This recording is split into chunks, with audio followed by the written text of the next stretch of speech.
oral hypoglycemic drugs, we have baconides, which includes metformin.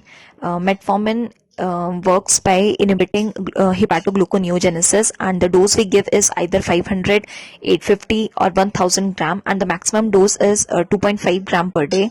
And we keep on checking the renal function test of the patients on metformin, because it will leads to lactic acidosis in patients with impaired renal function. And the side effects are nausea, vomiting, vitamin B12 deficiencies. And next we have the sulfonylureas, and work by they work by increasing the levels of insulin, plus they increase the sensitivity of the receptors to insulin, and they lower the HbA1c levels by 2%. And patients have a good acceptance to these drugs because they are taken mainly once a day. For example, glipizide, gliclazide, and gleburide.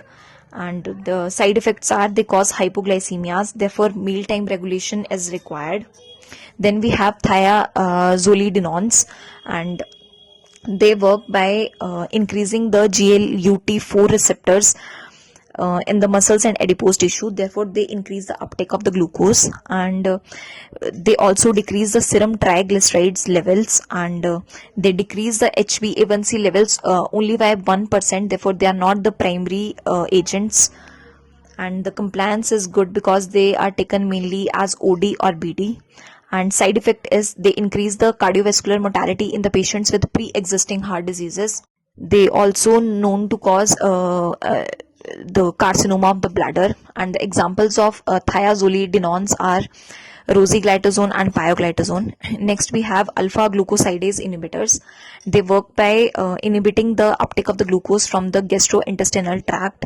And examples of alpha-glucosidase inhibitors are acarbose, voglibose, and miglitol.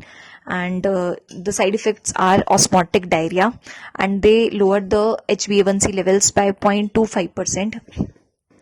Then we have meglinides, and they are insulinogenic. They increase the levels of insulin plus sensitivity of the receptors for the insulin.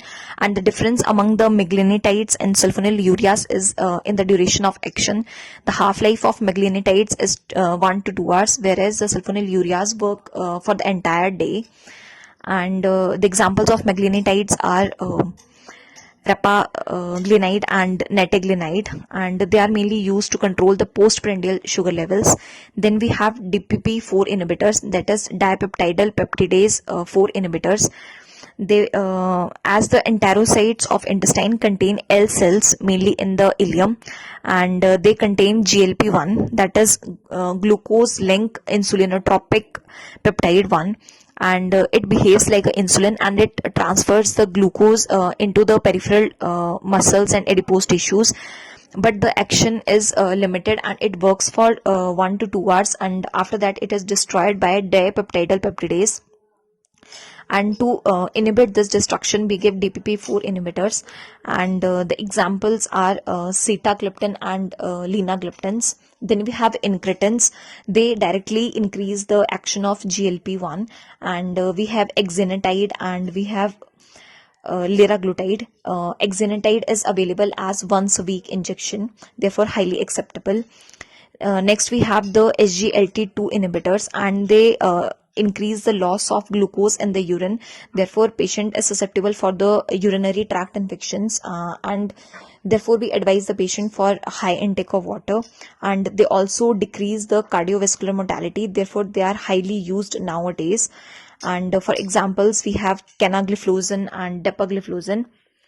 And